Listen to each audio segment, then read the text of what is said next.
Poppy বীজ, যা থেকে জন্ম নেয় পপি গাছ।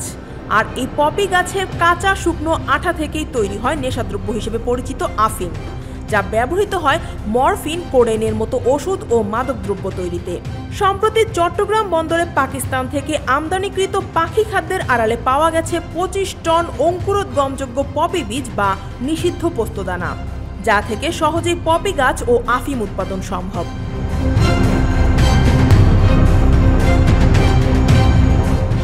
চট্টগ্রাম কাস্টমস কর্মকর্তারা জানিয়েছেন, 2 কন্টেইনারে পাখি খাদ্যের ঘোষণা থাকলেও পরীক্ষা করে দেখা যায় এর ভেতরে লুকিয়ে রাখা হয়েছিল পপি সিড।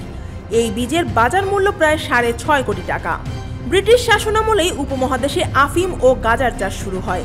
চীনের বিশাল আফিম বাজার লক্ষ্য করে বাংলা, বিহার ও উড়িষ্যা জুড়ে ব্যাপক হারে আফিম চাষ চালু করে ব্রিটিশরা। সে সময়ে পপি গাছের আঠা থেকে আফিম তৈরির পর উপপণ্য অর্থাৎ বাই প্রোডাক্ট হিসেবে রয়ে যায় পপি বীজ বা পোস্তদানা। তখন থেকেই বাঙালির কাছে সহজলভ্য হয়ে ওঠে পোস্তদানা। ভারতীয় রান্নায় মশলা বা তেল বীজ হিসেবে ব্যবহৃত হয় এটি।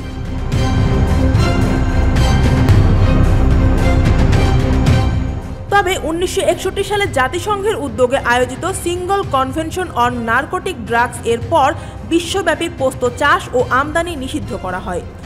শুধুমাত্র ভারতকে সীমিতভাবে ওষুধ তৈরির জন্য আফিম উৎপাদনের অনুমতি দেওয়া হয়। বর্তমানে বাংলাদেশে পোস্তদানা আমদানি ও বিক্রি সম্পূর্ণ নিষিদ্ধ।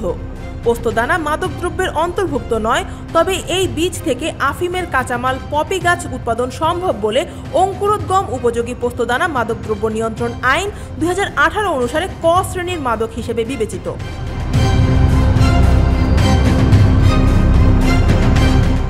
চট্টগ্রাম কাস্টমসের উপকমিশনার HM কবির গণমাধ্যমকে জানান, আমদানি নিষিদ্ধ হওয়ায় চট্টগ্রামে জব্দ 25 টন পপি সিড আমদানির সাথে জড়িতদের ব্যাপারে আইন অনুযায়ী ব্যবস্থা নেওয়া হচ্ছে। আফিয়া আক্তার, ঢাকা ওয়াচ।